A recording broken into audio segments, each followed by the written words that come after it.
She stacks and got a cream cat. Plug shipped another load, this a big batch. Red eye, big body, that's a big scat. I got cheese, set a trap and catch a big rat. I got sauce on these stacks like a Big Mac. How you supposed to be the plug when you flip packs? I know 69 ways to get a snitch whack. We'll treat you like a present, get you gift wrap. You know BMO for the kids, don't get your kidnapped. So keep your mouth closed, pussy with your snitch ass. I'm worth a ticket, all my kids getting a big bag. And room Chris, 100 deep, that's a big tag.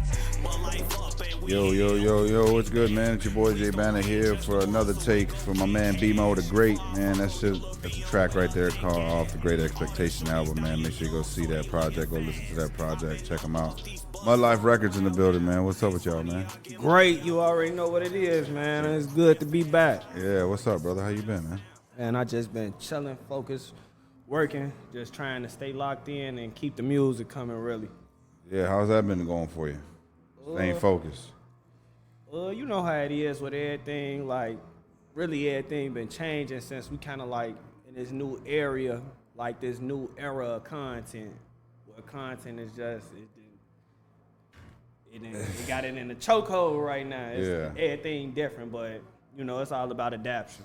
Yeah, it's crazy, too, how, like, the content is getting shorter and quicker. Like, you know, some people ain't used to them long videos anymore, you know what I'm saying? Like, the 3-minute videos and the whole way, like the whole outlet to the music is just different now, considering like how content is and just how people, like the whole perspective on it then changed and how you connect with people. Yeah. I mean, I feel like Instagram, bro, I don't know, it's just weird to me. Like, I don't know how these algorithms work. Like, you know what I'm saying? Like, if it's weird to me, man. It's just like like favoritism to me. Yeah, like now it's like more of like how you say like that? Fucking like they be gating shit. You know what I'm saying? Gatekeeping shit. You know that that's exactly how it is in a sense, cause like how can I use it for example? Like okay, how you connect? Like how I come to with your fans and connecting with them.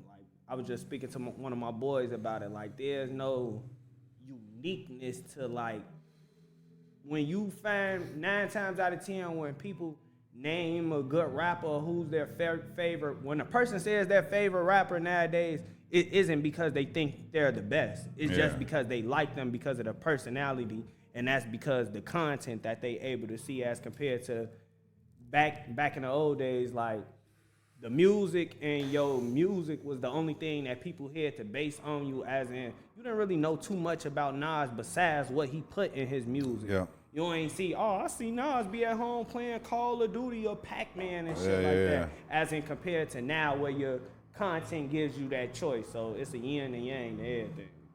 So how do you balance your content, man, as far as like telling your story and shit? I just keep it authentic. I do things for me and not for, you know, by doing it for me, I'm doing it for them instead of the other way around. Yeah. Because once you kind of get into that, it's like you're not living, to me, you're not living for yourself no more. And it's kind of like you get caught kind of in that clout chasing.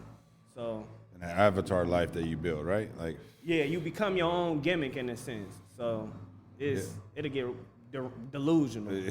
And you start keeping up and you stressing yourself out, and then anxiety comes in, depression starts coming in, self-doubt starts coming in a little more because you got to keep up with this.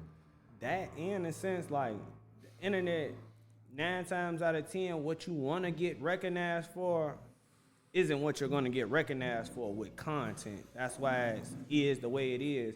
You could post a video or a live performance for something, and the most inconspicuous thing in that fucking video will go live. But when, you know, you were originally hoping for the song to be the thing, but the only thing that's making the song go viral is like, you know, you hear some type, like Buddy on TikTok, the Mama, Don't Wait. He went viral off that song just because they was talking about his haircut. So it's like, it's a bittersweet thing, but you got to know how to capitalize off of it. So. That's why I feel like a lot of people are doing comic side, comic skits type shit. You know what I'm saying? A lot of people are out there just doing the comedy thing, which is cool as hell. You know what I'm saying? It's just because it's like It's easy. yeah, it's content. You just come up with some fucking funny shit. You know what I'm saying? Or You just gotta- mock somebody and fucking.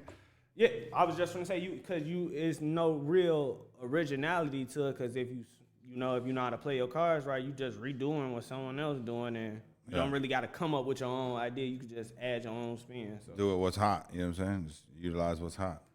Just going back to what I said, it's just like no real no real way to separate like the fun content and from the people who seriously love this. Like, like you said, you could have your Lil Yachty's and your Uzis and all of them who just they go in there.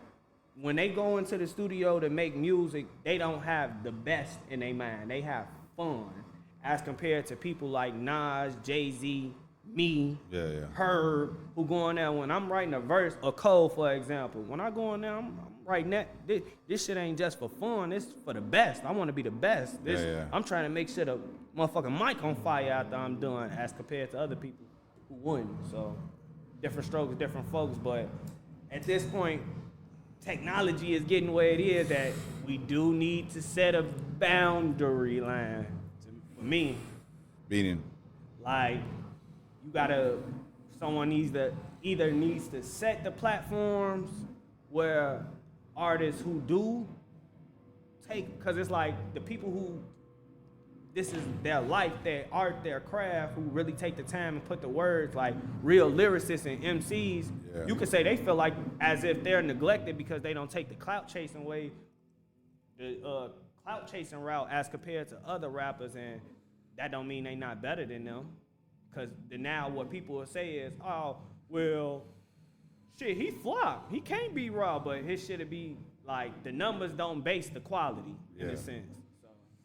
It's just like the clout chasing, like, you know what I'm saying, like the J. Cole's that don't have to do the clout chasing, you know what I'm saying? Or like who else? The Logics that don't have to take the clout chasing because they just speaking on conscious rap, which is not getting that much exposure. But true, but see, this is where fuck them up in a mental health, because if they love this shit and you come to that point where you really willing to do this shit, it's like, damn, I really do need to do this shit to do because it's like, once they do it, they immediately see results from it, and now, shit, it may not make you real, but it's paying the bills. Now you kind of conflicted with your morals, and when you really not trying to do nothing but do what you love. So that's why I say you kind of put the people who do love this or don't have that type of mindset to force them to go over and dumb they shit down, when, like the same way they say, they started doing what they was doing because they didn't want to be like the Nas's and shit. So we got to have a balance to both. As of right now, I feel like it's only one lane.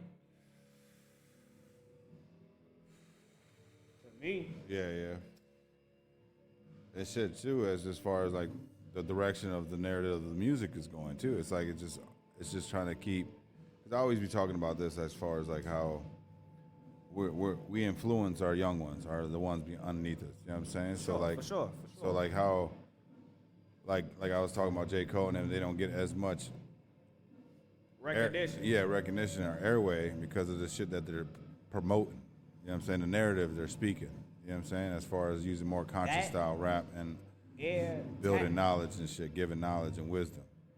For sure. And then going into how much the tabs they change, how they reach their fans. Like, it's different as it compared to. You can't just, like, okay, probably like 10 years ago, Forest Hill Drive, he really could just make a tweet or make a post. He got to be on this. You got to do real press runs, because now seeing is believing to the kids. Like, man, you can't have, ain't no way you got $1 million and I don't see it and I don't know how, as compared to, that's a lie. I could not. It's billionaires walking around with nothing to show they billionaires, but they got it. So, it's different with people. It's all perspective. How did you get in the rap game, man? At the beginning for you? Well, I originally came up with the idea when I was doing time. I had went to prison like 2019, and I always been around music. Always been my soul. Like, I always just had elements around me. Like we rapped in grade school, all of that. And then my boy OTM Benz, he was like one of the main first people that was rapping when I came home. And once I seen him, that's what like they didn't really have like the business side to everything done. And I'm really business savvy, so I went and got everything in order from there. And then after that, him and OTM Lil Mo got locked up, and they forced me in the stew a little bit before that. And once they left, I just kept going, and now I'm here. Yeah. So what'd you go to prison for, if you don't mind me asking? I was young at that time. It was a gun charge. Carrying guns and shit. Hell yeah! Wow, life. Talk about a little bit of your neighborhood life, man, growing up. Well, I grew up multiple places. I started off at Harvey, Illinois, like a little suburb right out of Chicago. Then I rotated to Cal City, Dalton. Yeah, just the city too, just rotated. But then as I got to like my older years, really, I started playing the old 147 to really just playing throughout the suburbs from Harvey to Cal City. And shit, get into that lifestyle, ditch your school, doing all the typical shit you do in the environment, just banging. And then once I, hit my head a couple times, that's when I really started looking at shit different. Plus, I had a daughter in the midst. Before you went to prison, or after? Before. So like just being disconnected from her time, from her those times, and going through those phone calls, conversations, and like I always been that type shit, and always been in like a provider. Yeah. Like, I was raised to always be a provider, so that was like my first time being in a situation for my family where I couldn't provide, like couldn't do shit. So after that, it only took one time for that. Did you have mentorship growing up, like as far as like people trying to guide you in the right way and shit like that, or you just had like your friends that you grew up with in it? That's actually a good question. We never really had like guidance like that. Actually, something we used to call ourselves, I actually look at ourselves like a rebirth of OGs, because the first OGs didn't have guidance, but they had to hit their head and learn and know what's right from wrong so they could begin to start passing that knowledge on. So that's kind of what I felt like happened with me, like a reset. After everybody that went on with my generation, I feel like we the effects of like the crack era. So everybody pops, I know most of our pops either dead, gone, in jail, and a little percentage that do have them, it's either something wrong or they do have a good father, but majority of us, caught a bad hand. Yeah. Shit, so when you went to prison, how much time did they give you? I was a little shit, like, I only did like a little baby bid, like 9 months. 8 months or something, 9 months? Hell yeah. So what were you going through in there mentally and thinking about after you having your daughter going to jail? And then, that shit eat you up inside. And then not having mentorship like that, how do you utilize that experience to become a better father type, or a mentor? Shit, that you listen to, it's about having that self-understanding and being able to look in the mirror and not be able to lie to yourself and tell the truth. Because once you be able to do that, you should be able to make the corrections, Like for me, I was able to talk to a lot of motherfuckers, see what they did wrong, see what I did wrong, and, evaluate the situations and move forward from that. But a lot of that just be about facing your childhood trauma and getting over that shit. Yeah. So how did you really hone down on like your problems and your traumas, and how did you learn to get over those fears and those self-doubts? For me, like as I expressed, for me and a lot of the OTM members, we do this shit for a lot of the young men that's growing up, because for me, I went through it personally.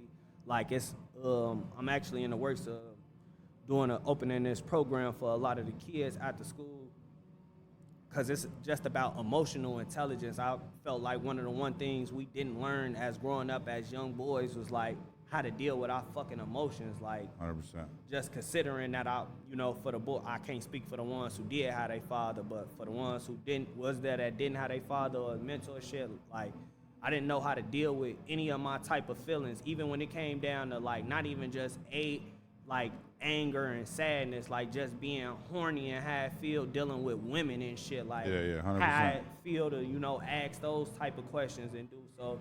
That's one of my main focuses moving forward, trying to just pass that type of guidance on to the shorties, because just being able to have someone you can ask the question will solve a lot of fucking problems to me. For me, it was like no one there, so it wasn't even no point in asking. And that's how I hit my head and learned.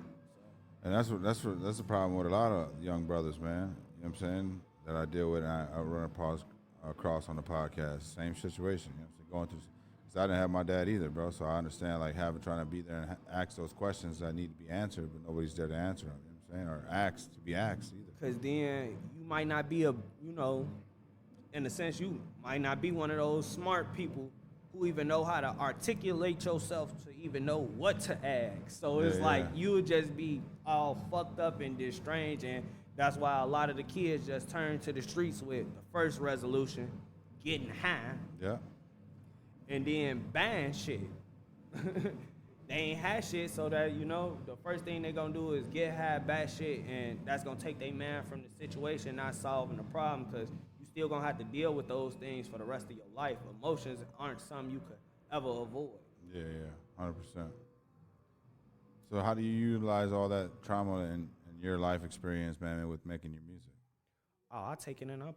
That's what I use. That's my fuel. That's that's like the oil to the engine for me. Cause like I said, I face everything head on. I'm humble beast. Like that's what make me the greatest in a sense. Cause anyone could be the greatest, but I'm the greatest. Cause I take everything that people would use and try to, hide, and I let those things define me and make me better. Those things, that's part of my story. Yeah. So I don't try to have. I embrace it. It is what it is. So how many members do you got in a Brick Life or Mud Life, bro? It started off, it's OTM Bands, it's B-Mo the Great, it's Bud 2 times, it's E-Money, it's C-Money, it's OTM Rello, OTM Lil Mo, OTM Bama, Lil Joe, Back End Benny, and then we got Tezo, then we got my boy Fatality who make our beats also, and then we got Baby Racks. It's a couple of us. Yeah. So y'all grew up together? Yeah, we all grew up together. It started off me, Boss Rob, Rello, E-Money, Lil Mo, and Bands. We started off like at grade school, like all of us related, but we started going to school with each other when I say we was like around 6th grade. We all made it to the same school and shit. And once they put us all in the same school, it was just like a movie. Fucking boys in the hood type shit? For real. Like they put me, Rello, E-Money, and Bands, and E-Money was all in the same class. It was crazy, 8th grade. So that's really how we started rapping. Like we used to rap every beginning of the like in breakfast. Like everybody used to just crowd around us and get the beating on the tables and just make us rap, and we would just, even the lunch ladies and the teachers knew what we was doing to be there. Like it's crazy. What year was this? This was like 2012, and it's crazy. You can think about it. This before drill took over the world too. This was like when Wayne had a chokehold on the world. Like Wayne and Drake, like Young Money was just dominating. Damn, that shit was 11 years ago. This what motherfuckers was wearing swag belts. We wasn't even know the Gucci belts and shit. This shit crazy, man. Swag belts. God damn. Beauty baggy. I think people were still wearing baggy clothes then. Yeah, it was still okay to go grab a 2X and shit. Go get a Scully with a brim hat and shit. Real quick. The motherfucker Frosted Flakes, varsity jackets and shit. The cereal store jackets. So when did you guys all get together and record like your first kind of track? We recorded our first track starting like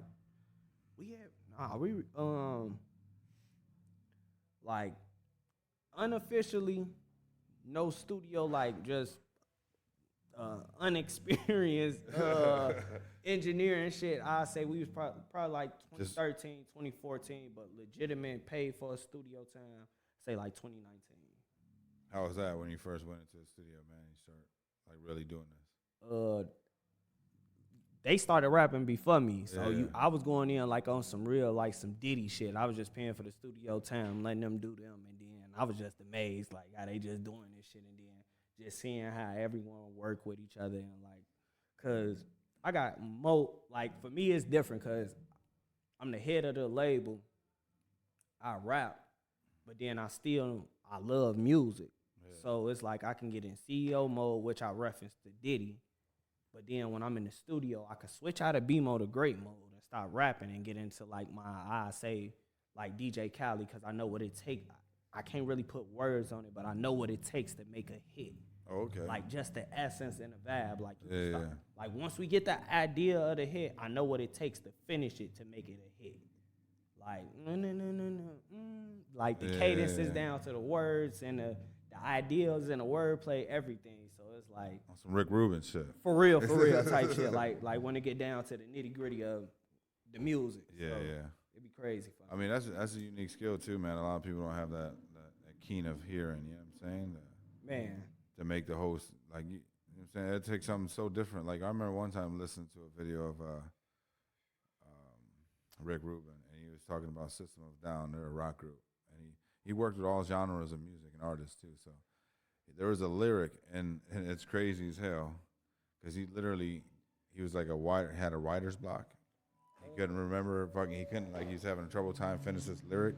Boy, I go through those. So Rick Rubin told him, and they were in like a library, and he said, grab the first book that you see right there behind you, and read the first line. Open it up and read the first line. That sound like bands. And it worked. And people don't even understand like the words, that lyrics of those words, and they think it goes together so good. And he thought that, like, you know what I'm saying? Well, for me personally, like with my music, I love all music, and like I really like remember being a kid and shit and not being able to control the radio, like oldest sit in the back, oldest sit in the front. So like I couldn't control the radio and shit. Now like remember just listening to everything. So I take influences from everywhere, because I do it involuntarily. Like I was listening to some shit.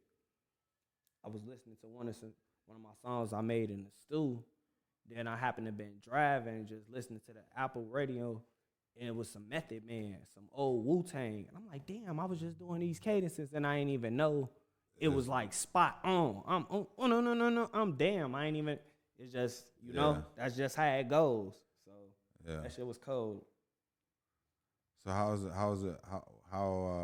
is it being like the record label, head of the record label, or your own record label?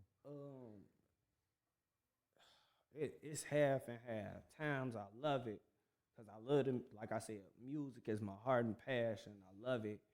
Then, like I said, most of my artists as of right now I haven't dealt with anyone that wasn't like close to me yet, even though that wouldn't really make a difference, but it's just kind of a plus for right now. But then the cons is, you know, I'm dealing with hella egos, and the same pro is a con because it be family, so it can get real heated at times, but we all love each other, and we, you know how to look at the bigger picture at the same time, so we all stay on par, stay on plan. And running through the first-time business owner, right? Yeah, this was my first real idea that I stuck with and like legitimized on paper. How'd you go about learning all the paperwork and business aspects of running a label? Rich Dad, Poor Dad. Shout out Rich Dad, Poor Dad, dog. That's how I learned how to structure all that was the beginning of my basis of my financial literacy, just knowing how to structure my business and everything. That's one of my books I read, man. Yeah, it's one you could audio read book. over, because asset protection for all the people. Once you do get into dealing with LLCs and everything, you're going to always go back and read that book and always reread the asset protection chapter, because you're going to got to know how to protect your money at the end of the day, especially with this. Oh, yeah, man. So learning that, man, when did you pick that book up, man? I say that was like, I read that like around 2017. That's probably around the same time I started reading it. That's crazy. I just found that shit too, man, because just like not knowing the knowledge, and simple knowledge too. That's the perfect wording for it that you could, like, that's the perfect adjective, like, simple knowledge, because it's so simple, but it's hidden. it's hidden. It's hidden. You know, amongst our kind, like amongst our brown and black people, like these aren't things. And the family members who do know it Yeah. didn't make it a common knowledge amongst the share. rest Yeah. amongst the rest of us. Like everyone has that rich uncle, and that rich uncle is the one who has a business, but he didn't teach business to the rest of the family members who on Section 8 and shit like that and government assistance. Man, that's what I'm saying. So that's what I be on, like, real big with that, man. Because, like I said, man, I built all this shit and learning this shit, too. But financial ignorance, too, for us being out here spending money on shit we don't even need to be spending money on. Needs and wants, you know what I'm saying? Just get caught in the culture because we're supposed to be consumers. But see, it's like you have an excuse, but you don't at the day, because it's like you're taught. It's not like you're taught. You're taught the opposite since 100%. birth. So it's like it's a bad habit that's taught until you find that until you have that deep feeling like, I don't think we're supposed to be doing. That discipline comes in, and you got to unprogram yourself from how you've been programmed. You know what I'm saying? For the system for you. Because where it talks about how the schooling system indoctrinates us to be workers, not thinkers. You know what I'm saying? Yeah, for sure. Since the beginning of fucking the school system started, type shit. You know. So it's like, and we in the culture never get taught nothing because we get the free health care, we get the free fucking, you know what I'm saying, food, free housing. Yeah, look at what we at in 2023. You don't catch. I'm 26, and I really was like the last of. You don't see too many kids that say they want to go to college. Yeah. Like, I want to go to college. Besides, for the only simple reasons you catch a person saying they want to go to college is the 3 essentials, and that's only because of 2, correction, lawyer or doctor. And that's because a lawyer is anything that's dealing with money or trouble. So it's always going to be a need for a lawyer, and it's always going to be people who have health problems, so it's always going to be a need for a doctor. So that's the only 2 reasons for school. But anything other than that, going to college and university has almost became obsolete, especially with social media at people's fingertips because of knowledge. And AI. AI is a different story, though, man. AI is a whole different story. It's here. Yeah, it's not going anywhere. I know. It's here, and it's not going anywhere. It's going to get worse. I mean, if you don't use it, utilize it. So what do you think about AI, man, since we got into this conversation? I believe we're humans, and it's a tool, and it should be used as a tool, nothing less and nothing more. Yeah. The point that anyone tries to make it anything more than a tool, then that's when we have a problem. On some iRobot shit. Well, shit, that's possible now. That's possible. I mean, they already got robots. They already. The only reason we were saying that 05 iRobot couldn't happen was because artificial intelligence wasn't made. It's made now. It's made now. And then they got that shit on. That shit funny. Then they got that shit on everybody's phone now. Like, you could download Chat GPT, I think it is. Yeah, I got it on my phone. I use it. Because if you don't, you'll become primitive. Like, bro, I use it on, like, writing, like, scripts, getting ideas, you know what I'm saying? So it's like, if you don't use it, like Lupe came out with this thing called TextFX. You heard about that?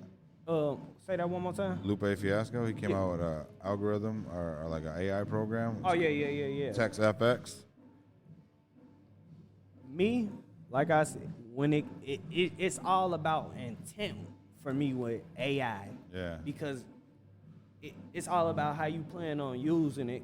That's why I say it's a tool. It's all about how you use it. Yeah. Once your intent is something, and that's why you have to put boundaries on it, because we weren't talking about AI during the pandemic, and people were. And not just certain, not everybody, but it wasn't a known thing as in how it is now, and now it became such a known thing within a. Oh, it's growing every day. But now this is why. So this is my thing. So where will it be in 10 and 15 years? And I can't. The way it grew this fast, I can't Well, fathom. just think about like fucking Predator type shit, or not Predator, Terminator. Yeah, You know what I'm saying? AI get too advanced to that. It's kind of crazy, man. it is. Like once all they got, because there was this doctor. He was a professor. He was talking about quantum computing. I don't know if you know about that, but that's like the next big thing, right? Quantum computing. You're running a computer on an atom, like a small powered fusion atom, where you have this endless possibility, and the think and processing speed is like instantaneously.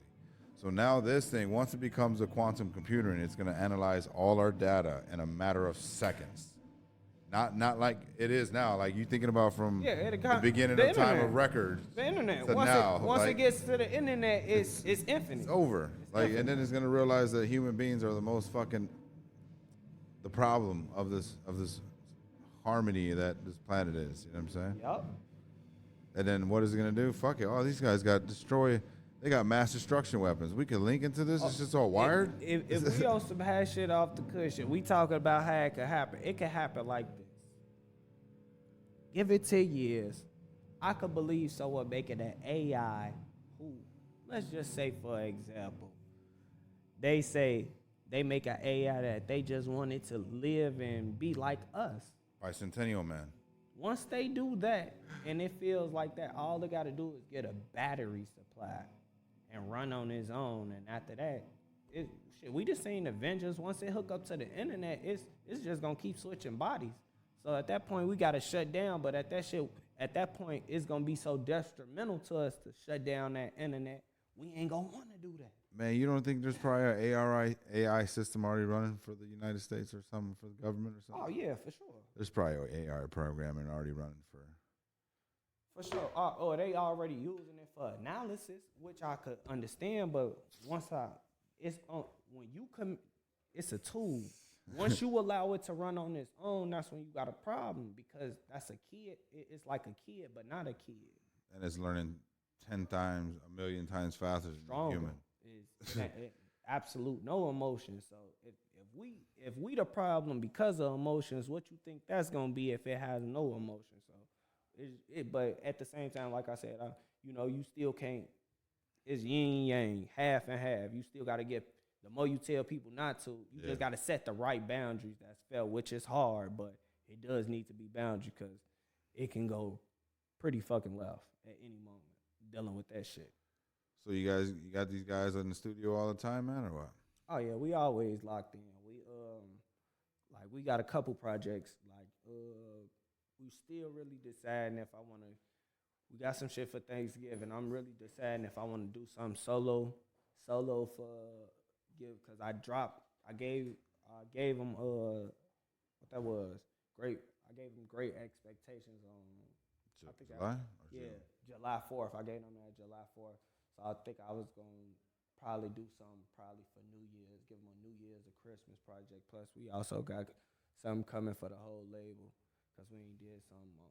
It's just a lot of projects in the midst. We really just been working on. We had to really just take a moment, reevaluate it. So many of us, and we all wanted to drop, and everybody we just wasn't coagulating at the same time. Like I said, we be brothers, so we all argue at the same time. But we got back on point, and we just got a shitload of videos. So we really trying to get them organized to see how we want to go about it. But it's for sure a lot of shit that we got for y'all, and we ready, because we know a lot of people been asking for it, but they been bumped because I gave them a project, and bands gave them Boss Talk, and everybody else been asking for Lil Mo's, Lil Joe's, Lil Rello's. So, man, it's just, we working. We working. It's just about getting all the dates and shit ready and clearing the beats, man.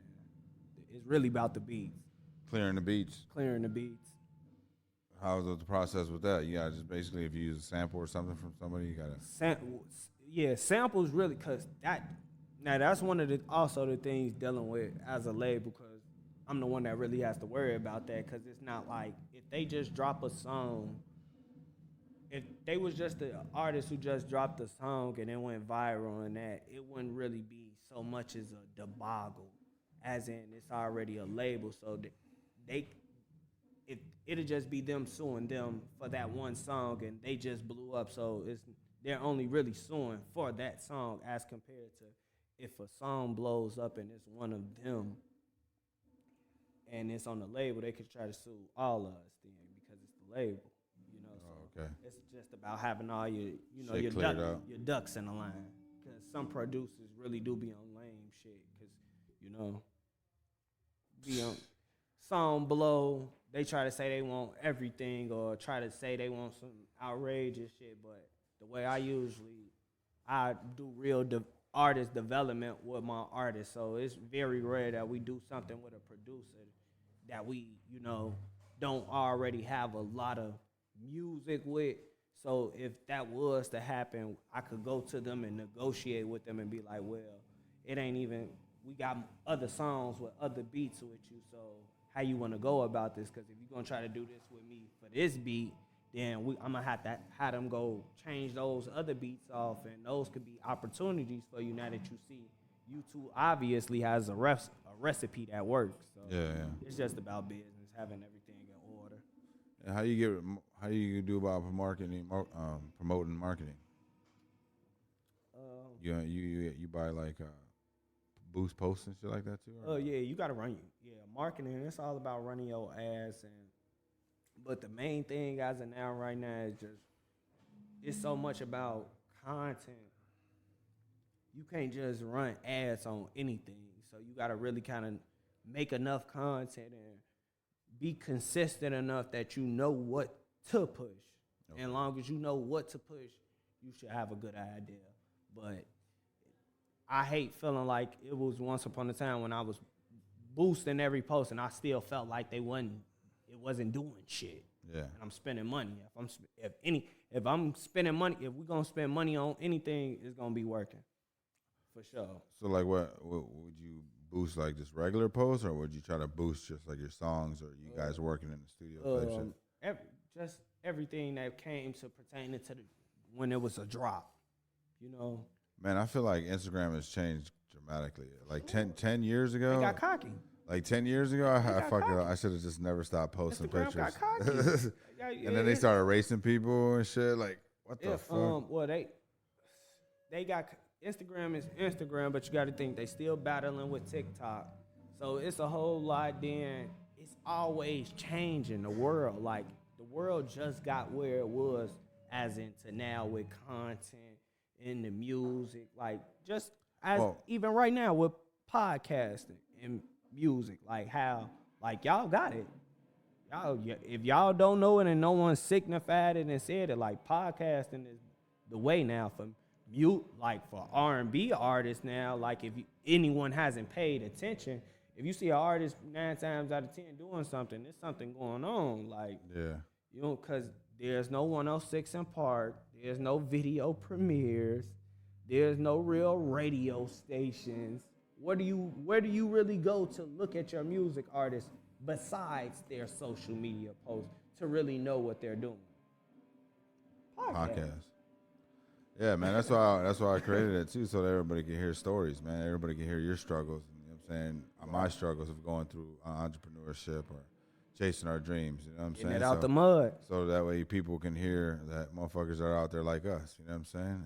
And going through the similar situations, such as like you talked about, motherfuckers in the culture don't have a dad around. You know what I'm saying? Or because they in a locked up jail or on drugs. For sure, that and then when it just goes to the way about how you want to go about your content, and you don't want to just feel like you so much is just.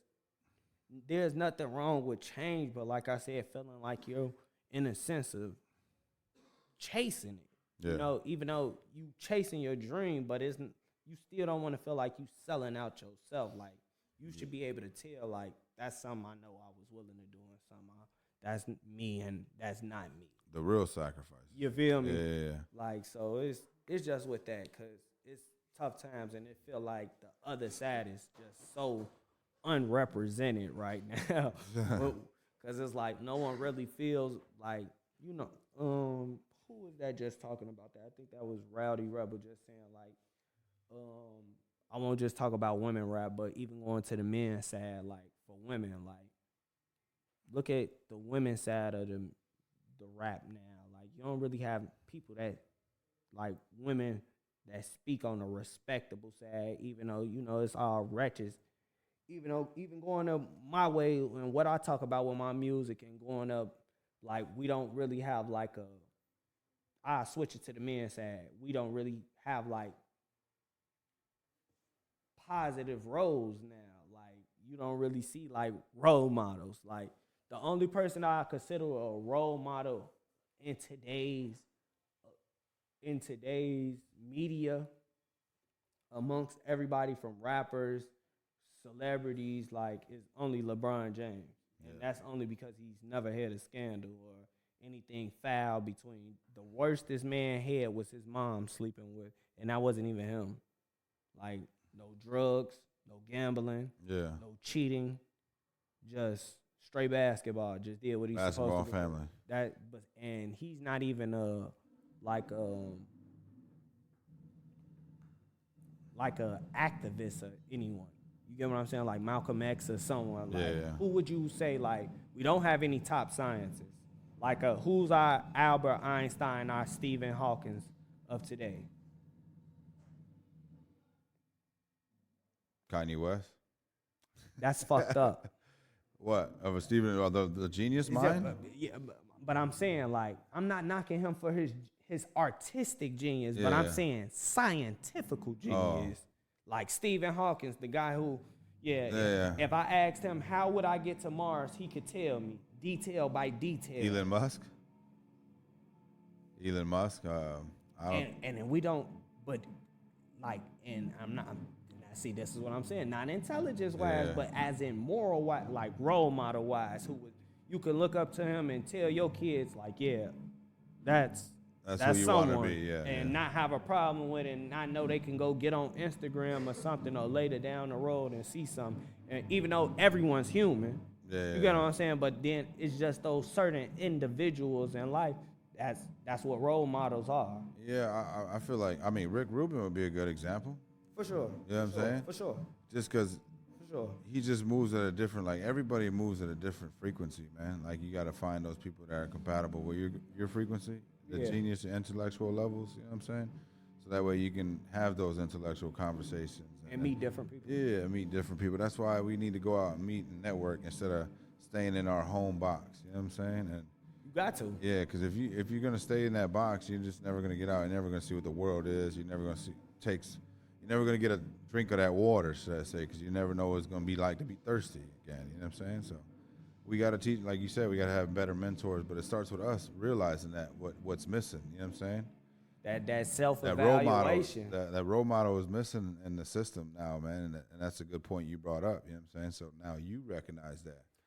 For sure. So now you got to be that role model. You know what I'm saying? So I try to stand on it. I try to be, and I try to pass on the wisdom. Try to, make sure the shorties just always, because like I said, I know what it felt like to be in that situation. For the kids who don't have the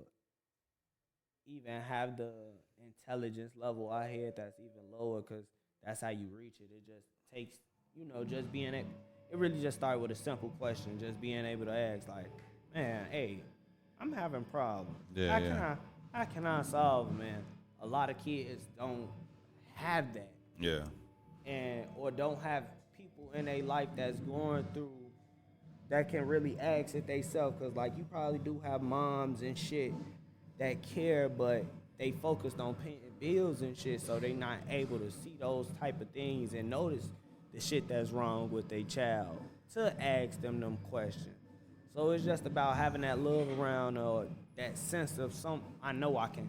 That's someone I can ask. Yeah. I can ask him. I can ask her, and I know she's gonna tell me the right shit. Yeah. They got their shit in order. You feel me? So that's just like your mom's like the only woman you should go to for advice. Not every girl that you meet in your life. You know what I'm saying? Yeah. You shouldn't share your personal moments with the woman that you are dating. Whatever, you know what I'm saying? To a certain extent, until shit in order. Yeah. That's just what being a man is. Yeah.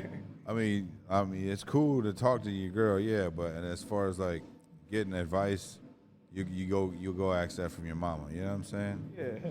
Because girls don't want to sit there and be listening to your problem. A mom could be listening to your problems and give you the best advice instead of her turning your shit down. And you know what I'm saying? Well, yeah, depending on what woman you with, and plus just just as a man, sometimes you just wanna the role you wanna have in your woman as is you solve problems. Yeah, Even though you yeah. still human, but Yep. you know. Yeah, you always got to get to the problem. You know what I'm saying? We'll figure it out. That's why it's the point of in being a team. You know what I'm saying? Coming together and being a strong team. Communication is everything. Teamwork make the dream work. So for your project, man, what inspired you to do this great expectations? Oh, it was so long overdue. Just so long overdue. We had been working, doing everything, and just we had did Out the Mud, Volume 1, then we did Back in Mud, Volume 1. Then at that point, we just had been doing a lot of singles, just doing shows. I had did a couple shows with L. Hitler, did some with Queen Key, did some with Heavy Steppers, I did some with Lil Zay. Then at that point, we had been in the studio with DJL. We always in there with Fatality. Then we had just been all around. So at that point, it was just time to get a street something just whole and just know an idea of how I'm coming in. Plus, I had it's so much. It didn't do nothing to my catalog. So I'm just keeping it coming. Really, I got all my projects really ready, man. It's just about getting in order with everybody else because I be switching the mode. Yeah. So you being a father now, right? Yeah. You got how many kids? Just one? Yeah, just one. Oh, She's 10. She about to be 11 February. damn. So how'd that change for you, man? Oh man, I love her. That's fatherhood is just fatherhood. It's just crazy. It's a learning experience every step. Yeah. I got 4 daughters. Man, He's the oldest son. He's my like oldest. they hold your heart in their hands. Yeah, pretty much. Like my daughter didn't want me to leave this morning, dog. That's why I was like running late. She was like, "Papa, stay with me," you know. And they're at a young age, man. Like, Also, they're young. You got young girls too. Yeah, 4, 3, and 2. They're about to be Okay, you got them at the best. That's when they the best. the best, the cutest. You know what I'm saying? Sweetest. Yeah, the sweetest. They want to be with They you. want to hug and shit. You know what I'm saying? And they're like, come lay with me. You know, come lay down with me. And that's really because I'm always gone too. So I was gonna ask you, how do you like balance the time? You know, doing what you do, work, this, parenting. Well, my daughter, me and her have like, as I say, to me, my daughter has my intelligence level. So I've always spoken to her like she's 2 years older than what she is. So we've always had like a good dynamic and relationship where I could talk to her. Plus, she liked the music. She just recently started band. She's on the drum, so I love her. Oh, yeah? She's doing that. I love that. Did you influence her to get her own drum set, or she just asked you for? She just asked, but I would hope so, cause I would love it if Daddy inspired her to get on the drums. But yeah, she recently just started doing that. But with the music, I just tell her what's going on, and she kind of already knows. So if I was like try to downplay it and be like, "Gee, why are you talking to me like this? What you finna go, right?" Yeah. Oh, okay, cool. Just making sure. I love you. Yeah, I think it's very important to have that communication with your kids, man, to open up that door for communication, you know, to have that, especially if you're speaking to her like a young lady already, you know what I'm saying? Yeah, It gives her that sense of like she means something when her presence is there, you know what I'm saying? Yeah. Instead of, you know how it is for us, we were getting yelled at and shit. You couldn't be in the room. Oh yeah, it was a whole Get in the different kitchen, ballgame. get out of my house, you know what I'm saying? It was a whole nother, but man, it was good, but it was just the times. I ain't even gonna be mad at it. It was just the times and what was going on then, like, really. Because when you think about it. So what do you think about streaming, man? Do you think that that's worth it, the streamings? Because if you get 1 million streams, what are you getting back from streaming? Like, how much are you getting paid out? Me personally, streaming is all right with the times because the accessibility. But if I had to pick, I'd go back to albums any day because that was genuine love. Mm-hmm. For someone to thinking about it now, compared to me as an artist, if I had to pick if I want my fan going to the store or just downloading it on their phone, I want them going to the store because I know they love me. And as long as I know they love me like that to get up and go to the store, I'm going to keep on giving them that fire. I'm going to give them the fire regardless, but it just hit different. Yeah. It just hit different when, you know, they got up, because now that we in this age where, you know, it take 2 seconds to download a song. So the idea of they had to take their hard-earned cash, no Apple Pay, no Cash App, go cash a check and do whatever they had to do to get the cash and go buy that album from a record store, something that 9 times out of 10, most kids that aren't, anyone who ain't above the age of, that's above the age of 14 hasn't seen a record store, a CD store. Hey, what? So it's so crazy, bro, to think about. Like, I was great. I was raised in all that shit, like cassette tapes, and watch it become CDs, and then watch it become MP3, and then watch it become fucking laptop, iPad, or what was iPod, iPhone. And then next thing you know, fucking iPhone came out, and it just started taking over the camera game. Like, the camera game is sick for this shit, bro. Oh yeah, it's shit. It is what it is. Like, it's just like, bro, I shot a video the other day on this shit for the first time. Like, I fucking shoot all the time with great cameras. And bro, I shot this shit with my iPhone. I'm gonna show you this shit. And just look how this shit is. That's on the iPhone, bro. 15. That's the new one. That's real 4K right there. That's just so crazy to me, dog. It's the phone. Yeah, it's the phone. Because now, like, if you was to go back in time with that motherfucker in your phone, they'd think that's a movie camera. That's what I'm saying. You on set up a movie with an iPhone. With an iPhone. And I pull out my shit like, ooh, I'm and ready. like 03. Yeah, bro. Bro, that seen a whole dress up. They talking about he shot training. He shot training day on his iPhone. And I'm just tripping out because it's like, bro, I just spent like $3,200 on that camera over there. Now they got a phone that almost duplicates that same picture. So it's kind of crazy. You know what I'm saying? And it's only going to get better. Yeah, because at this point, it's really just about your editing game. Bro, like, this shit's a whole computer right here. You know what I'm saying? It's about once you take it's about your initiative. We in an era that if you don't have the money, the budget, you better have the creativity. And that's what Nipsey always said, too. The creators are going to have the way of the future. If you ain't got the money, you better have the creativity. So, and that's where, at this sense, I understand. I hate to say it, but it's like I understand how the cloud chasing that happened, because now you see where if a person goes viral, you see them try to duplicate going viral, and they capitalize, then they switch it. Ain't nothing original. They capitalized, then they switch it, because now I done did it long enough and they made enough where now I can fund what I want to do. So everybody's chasing the bag, dog. And not everybody's doing it for the love of what they love doing it for. That's why it's like people that have skills with their handsets, bro, are gonna be the people that survive. You know what I'm saying? These motherfuckers that be able to create something from the ground up type shit. But it's just like you said, it's not they doing it for the bag in a sense, which is nothing wrong with that, but it's no passion. No passion. There's no art in it anymore. Like Andre said about rapping, there's nobody really taking pride in their work anymore. Who loves it? Who's really saying, like, besides a couple, and they've already capitalized off of it. You didn't come in the game with this love. You already, like, okay, Yachty, my boy, just for future reference, because I know I'm going to get on with him. I know I'm going to get on and all of that, but, like, okay, Yachty came in the game fluky where people didn't respect him at first because he was just making anything music, which he was just playing and just being him. Nothing wrong with it. I love him for doing it. You hear me?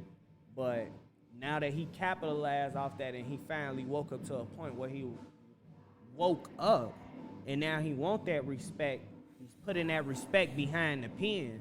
And if it would have been like that when he originally came in, where would he been now? He probably wouldn't have got it accepted. He probably wouldn't have been famous. You only saying you want respect now because you got the money. It's people who wanted the respect and the money at the same time. Yeah. You gonna give me my respect when you give me my money. You ain't gonna give me the money, then give me my respect. Hell nah, it's a package deal, cause I ain't no sellout. Yeah, But yeah. he was young then. Not saying he did it purposely, but in a sense, now that he can look back and look at those things as a grown man and want his respect, and he's getting it like, damn, I was tweaking it. You feel me? Yeah, But yeah. it is what it is. So you guys got plans on doing any touring next year, bro? You got Oh any, yeah, hell yeah. You guys ever toured before? It's starting around March. You gonna do a little city tour? City tour. We really just going. We already been kind of going all through the city. We really just going all around. We just trying to really just go. Anybody that's really rocking with us, we really just going around, just trying to get our set foot in every city and just try to get that mud life music everywhere. You know. Because I know they got this app now. Somebody fucking told me this shit that you can set up your own tours and shit and through the cities on this app.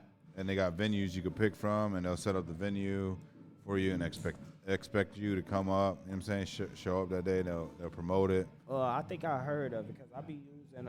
There's how- so many apps that you gotta use and stuff now. Like, man, it's so much. It just be a lot as compared to it. Don't be a. I say it's 75 internet working, networking, and 25% footwork. Yeah, yeah. As compared to it was 75% footwork and 25% networking back in the old days. Because if you did all your footwork, everyone knew you. So when it was time to network, I'm good. Everybody know me. Yeah. As compared to if you do your networking, after you do your footwork, if you ain't been doing your networking on social media, ain't no one gonna know you from that moment. You was just some spectacular person and someone saw that. Yep, and no one ain't gonna remember you. Exactly. That's why, bro, I started doing more footwork now for the podcast. Because everybody knows of me, but nobody knows who the fuck I am, you know what I'm saying? Until they see you in person. They're like, oh, shit. Oh, yeah, damn. And then it's just about, like you said, going about shit the right way, get the right people, talk to the right ones, and just, if you ain't got the money, being creative with the shit. Because we in the era of content where you ain't got to, once you get the money, it's easy. I could never fuck up at this point. Yeah. It's easy to just pull anything out your ass once you got the money. But that first sense, when you're trying to get to that point, you just got to be creative and catch it. When you catch it, you got it. 100%. And strangle it. You hear me? Squeeze the fuck out those lemons for that juice. You know, because shit, once you in them algorithms, you know once you in them. Yeah, I know. I'm fucking trying to get in those motherfuckers because I'm just copying shit from other people's. Like, I'm redoing a lot of remixes. Oh, yeah, for sure. So remixes got me like 5,500 views, 4,400 views, and before it was just I wasn't even really on Instagram. Like it's just different. Like I don't know, it's crazy to be on Instagram like every second of the day for me. You know what I'm saying? But, Oh shit! Well, it's decent now. You got the camera now, so now it's just about shit. You gonna make the clubs. You got the audio, all the audio clean. We in this bitch chilling. We smoking doty. oh, we got hella fucking, and we're gonna take some photos after this podcast too. Great. Eat money in this motherfucker. Yeah, eat money in the cut, chilling. Yeah, his ill over there. He ain't said shit. He chilling as hell. Matter of fact, let me go ahead. Let me get that cup. Man, I appreciate y'all sliding today though, for real, man. I appreciate you coming back, fucking with me I've been supposed to slid for the future for Mud Life, man. What you guys got planned? What's your next project jobbing? We got Out the Mud Volume 2 coming. That should be prepared. I'm clearing up a couple beats and we got a couple videos dropping, and I say Christmas. We should be giving y'all that Christmas, if not New Year's. It really depends on when everything get cleared up, but all the whole soundtrack, cover art, already ready to be uploaded. We just need the okay on everything. So let's pray and hope we ain't got no thunky man on our side, man, and everything get cleared. With content, you guys got your own media team with you? Like you guys got your own little personal photographer and videographer with you? We was dealing with a couple of people, but just like I said, recently, just just sitting back, like I do, dealing with the label and everything. Just really had to understand and acknowledge that we're in an era of content. Yeah. Where at this point, we're gonna always need if you're doing anything pertaining to this media world, if you're gonna keep a camera all the time, and if you ain't got one, you better go get one. I mean, everybody's got one on their phone. Starting off, because like I said, telling y'all earlier, you shouldn't be putting no money behind anything. Establish your consistency first, and once you establish your consistency, you know what to put your money behind. So, but once you do that, you're using your camera, and you in the era of content where you rolling and you trying to keep, cause you trying to be as authentic as you can, and the only way to do that is just to keep the camera rolling. Like you just seen Cass Senate do a 7-day stream and the little fake jail setup. It's all about just consistency. Who did that? Cass Senate, yeah, one of the little Twitch streamers, man. He did like a little 7 days in, like acting like he was in jail. No shit. Like, yeah, he did. He rented out a whole little fake jail place, and he had like different guest stars come in for like 7 days straight. He slept in that area? They slept. They had fake COs, went to the basketball court. What? You gotta send me that link, bro. Man, yeah, this shit it's for we're in the era. It's for real. We're really in the era of content. So it's just about clipping it, being, and as I say, if you're not trying to chase it and get lost in that, and you being yourself, you having fun, you just gonna end up throwing the clip up of you laughing and joking, and you gonna wake up in the morning, that bitch shit viral. gonna go crazy. That bitch viral. You at that point, I got 1,000 more clips like that. Shit, y'all, that's what y'all really wanted from me. I got those. Oh man, that's like, cause I haven't really released any of my blogs from back in like 8, 9, 10 years. Like your favorite ones, the ones you like, fuck it. Yeah, that's what I told my son. Like the way I've been looking at it is like, I've been like that with my that's why we really took a little break, because we had so much old videos, but we didn't know, like, because we had stopped for a minute, and we didn't know if we was gonna get rid of a lot of old shit, or keep the new shit, like what to do, just really trying to decide, because we had stopped. But it was like, fuck it, why can't we in an era where we're dropping so much content when it comes to music? Who says you can't drop old videos to old songs on old projects just because you're bored? Yeah. If that's an actually good song. Yeah. You know? Because then it still get more plays.